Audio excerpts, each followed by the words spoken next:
রাজ্যে ভোটার তালিকা সংশোধন বা এসআইআর প্রক্রিয়ায় বড় অগ্রগতির দাবি করল নির্বাচন কমিশন।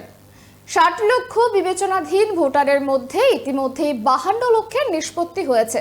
প্রথম দফার মনোনয়নের আগেই বাকি ৮ লক্ষ নাম যাচাই শেষ করা হবে বলেই বৃহস্পতিবার অষ্টম অতিরিক্ত তালিকা প্রকাশের পর জানালো কমিশন।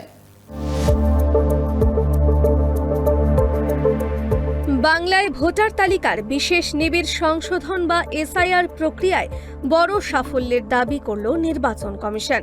বৃহস্পতিবার সিইও দফতর অষ্টম অতিরিক্ত তালিকা প্রকাশ করেছে। কমিশন জানিয়েছে মোট ৬০,৬৬,৬৭৫ জন বিবেচনাধীন ভোটারের মধ্যে ইতিমধ্যেই ৫২ লক্ষের তথ্য নিষ্পত্তি করা হয়েছে। অষ্টম অতিরিক্ত তালিকা প্রকাশ কমিশনের। তালিকায় প্রায় ৩ লক্ষ নতুন নামের নিষ্পত্তি। বর্তমানে ঝুলে মাত্র ৮ লক্ষ ভোটারের ভাগ্য। ৬ এপ্রিলের আগেই এই কাজ সম্পূর্ণ করা হবে আশ্বাস কমিশনের। উল্লেখ্য, ২৮ ফেব্রুয়ারি প্রকাশিত তালিকায় এই বিপুল সংখ্যক বিবেচনাধীন ভোটারের নাম ছিল, যা নিষ্পত্তির দায়িত্বে রয়েছেন ৭০৫ জন বিচারক।